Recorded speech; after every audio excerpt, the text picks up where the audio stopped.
자,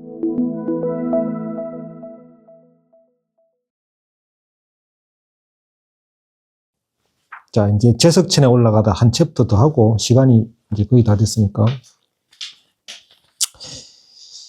정경록 16권. 화엄경에서 보리수를 떠나지 않고 제석천에 올라갔다고 하는 것은 화엄경소에서는 다음과 같이 풀이하였다. 부처님께서 깨달음을 얻으니 지혜가 법계에 두루하지 않음이 없고 그 몸이 어느 곳이라도 존재하며 의지할 것도 머무를 것도 없으며 가는 것도 오는 것도 없다. 그러므로 자제하게 몸 자체가 감응하는 것으로서 감응하는 것을 따라 거기에 맞추어서 몸이 변하였다. 앞과 뒤로 감응함에 반연하여서 머문도 있고 올라감도 있었으니 사바세계에 감응함이 있으면 보리수에 있음을 보고 하늘의 궁전에 감응함이 있으면 천상에 올라감을 보게 되나 보리수에 계시는 부처님이 이동하여 천상으로 올라간 것은 아니다. 이게 포인트죠. 보리수에 계시는 부처님이 이동해서 천상으로 간 게 아니라고. 이동한 바가 없어요. 그러므로 보리수를 떠나지 않고 제석천의 궁전에 올라갔다고 말합니다. 환경에 이런 구절이 있나 봐요. 저는 잘 모르겠어요. 보리수를 떠나지 않고 제석천에 올라갔다가 도대체 뭔 말이냐.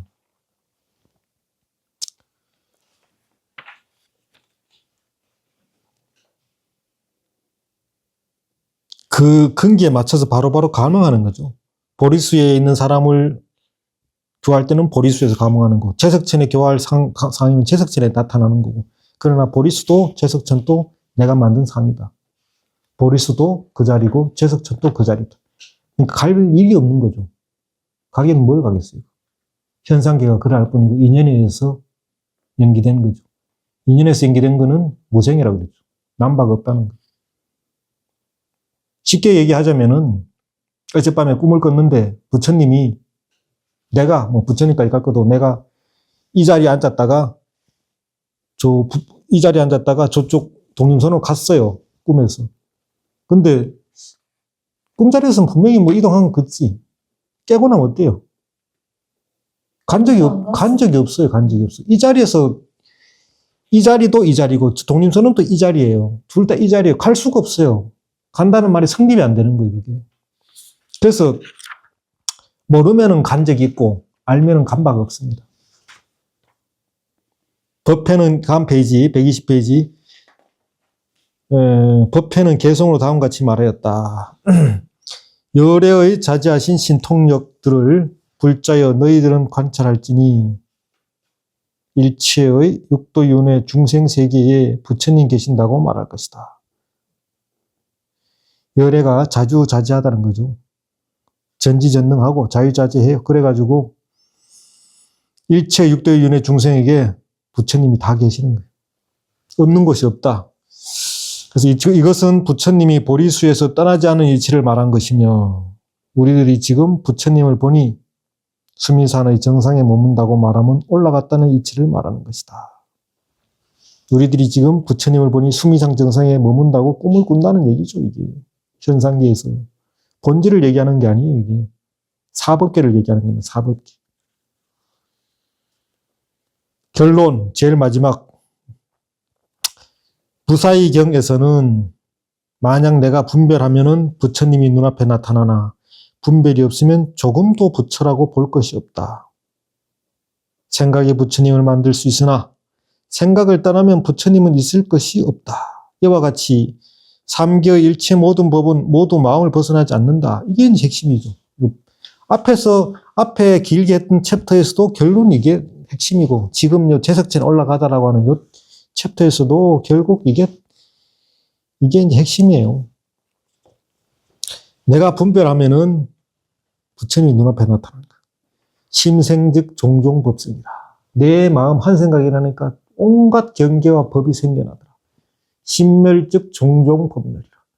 내 마음이 일어나지 않으니까 사라지니까 온갖 그 있었던 것 같은 진짜였었던 것 같은 것이 거품이 사라지듯 그림자가 사라지듯 꿈이 깨듯 사라지더라고요. 원래 존재하지 않았거든. 내 한 생각 분별이 부처를 만든다는 거예요. 분별이 없으면 조금의 부처도 볼 수가 없다. 부처조차도 아까도 얘기했지만은 소승계에서는 부처는 분명히 존재합니다. 나는 중생으로 존재하는 거예요. 나는 미천하고 부처는 위대해요. 분명히 존재해. 그래서 가야 돼. 그쪽으로. 그래서 그쪽에서는 아공법이라고 해요. 아공법. 자아가 무아를 만들었는데 법이라는 건 존재해. 그 경계는 분명히 존재하는 거예요. 이게 아공, 그러나 법유. 그리고 이제 우리 선에서는 뭐라고, 대승에서는 아공, 법공, 구공이라고 그래요. 아도 없고 경계도 없다. 함께 사라진다. 경계는 아를 상대해서 나오는 거예요. 아는 경계를 상대해서 생기는 거예요. 아가 경계하고 둘이 아닌 거예요. 아까도 얘기했지만 능과 소가 둘이 아닌 거예요. 능소가 같다는 거예요. 그러니까 부처라고 하는 거, 거룩하다는 거, 결국 내가 만들어냈잖아요. 내 마음자리에서 일어나는 거잖아요. 마음법이 기일한다 그래요. 마음법이 기일. 그 마음법에 해당되지 않느냐는 거예요. 부처도 마음법이요. 똥도 마음법이요. 장미도 마음법이요. 더러운 거 마음법이요. 보살도 마음법이요. 다 마음법이에요. 왜 특별한 거 부처님은 열애를 시키냐는 거예요. 부처도 마음법에 포함됩니다. 그놈이 귀일 하나로 돌아간다는 거잖아요. 그 하나가 어디예요? 마음이라는 일치유심조니까. 마음법 기일이라고 하는 거는 모든 경계가 마음에서 나왔다는 거예요. 그래서 결국 마음으로 돌아가는 거예요. 여기서 나와서 돌아간다는 거예요. 일기하초. 그럼 마음은 어디서 나왔느냐? 이게 이제 화두인 거죠. 마음법이 나왔던 그 마음자리는 도대체 어디서 나왔는데? 참고해 보시고. 생각을 떠나면 부처님은 있을 것이 없다. 그렇죠? 생각을 떠나면 부처만 있는 게 아니라 중생도 없어요. 중생도 없고 부처도 없고 선도 없고 악도 없는 거예요. 이분법에서 완전히 벗어나는 거죠. 이와 같이 삼계일체 모든 법은 모두 마음을 벗어나지 않는다. 그래서 이걸 일체유심조라고 그러잖아요. 유식에서 하는 게 뭐예요? 유식에서. 마음법 유식. 법상종 아까 얘기했지만은 법상종에서 하는 얘기를 한마디로 표현하면 마음법 유식이에요. 마음법 유식. 원효저자가 설명했던 일체유심조. 선에서는 일체유심조죠. 뭐 다른 긴 말이 필요 없는 거예요. 이게. 그리고 이제 뭐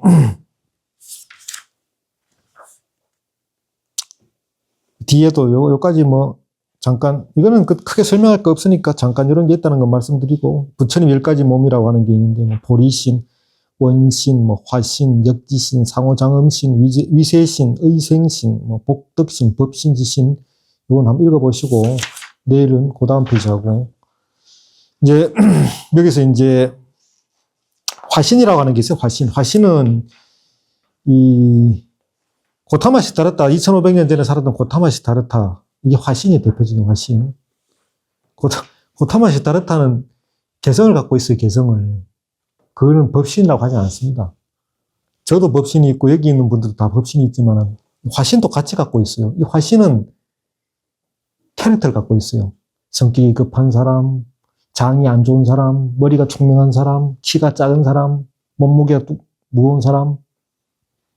이거는 이 화신 세계에서는 우리가 사는 세계가 화신의 세계거든요. 이건 어쩔 수 없어요. 근데 화신을 보면서 원만한 완벽한 법신을 추구하면은 그건 잘못된 거죠. 제가 이제 부처인데 중생을 구제하려면 어떻게 되겠어요? 중생은 화신을 갖고 있잖아요. 그럼 나도 화신을 가져야 돼요. 아까도 잠깐 얘기했지만 개를 제거하려면 개로 태어나야 되는 거예요. 걔가 사람 말을 알아먹느냐? 못 알아먹잖아요. 이 사바세계에 구제하면 사바세계에 화신을 갖고 와야 되는 거예요. 아수라로 가려면 아수라로 신으로 태어나야 되는 거예요. 축생을 주다면 축생으로 가야 되는 거고. 천상을 제다면 천상의 신이 돼야지 인간의 몸으로 어떻게 천상을 올라가겠냐고. 법신으로 천상을 갈 수가 없어. 천상은 아직 법신이 아니거든. 화신이란 말이에요. 그러니까 법신 상태에서 천상을 가려고 해도 화신을 받아야 되는 거예요. 흔히 하는 얘기로 이제 그런 얘기가 있죠.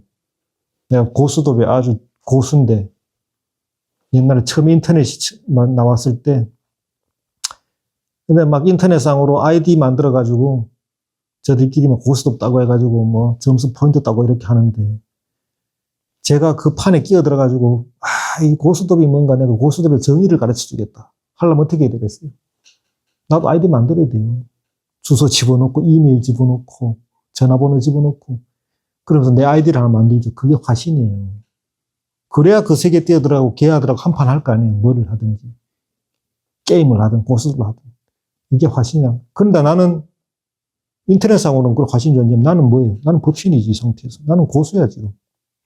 그래, 내 실력을 걔들한테 겨루고 걔들한테 한 수 가르쳐 주려면은 아이디를 만들어야 되는 거야. 화신은 아이디다. 그리고 일곱 번째, 의생신이 나오죠, 의생신. 의생신은 어떤 보살, 수행을 많이 한 보살들이 갖고 있는 몸인데, 변혁생사라 그러거든요. 내 뜻에 맞춰가지고 태어나는 거죠. 중생은 분단생사라 그래가지고 덩어리, 이 육신, 머티리얼, 물치가 있고 수명이 있어요, 수명이. 그래서 분단. 분은 덩어리란 얘기고, 물치. 단은 수명이 길고 짧으며. 변혁생사는 내 뜻대로 바꿀 수 있다는 거예요, 변혁생사. 그래서 이제, 내가 의도를 가지고, 원력을 가지고, 지금 달라이라마가 그런 케이스죠. 뭐 13대인가 지금 몇 대, 14대인가 모르겠습니다만, 그분이 원력을 가지고 중생을 구조한다고 계속 환생한다잖아요, 환생. 중생 구조하겠다고. 이런 게 이제 내가 뜻을 내가지고 내가 원해서 이제 태어나는 거죠. 의생신이라 그럽니다. 나머지는 뭐 그냥 한번 쭉 읽어보시면 되고. 오늘은 뭔 용어가 많고 부처님 몸 설명하고 이름 설명하다 거의 다 보내주네요. 오늘 여기까지 하도록 하겠습니다.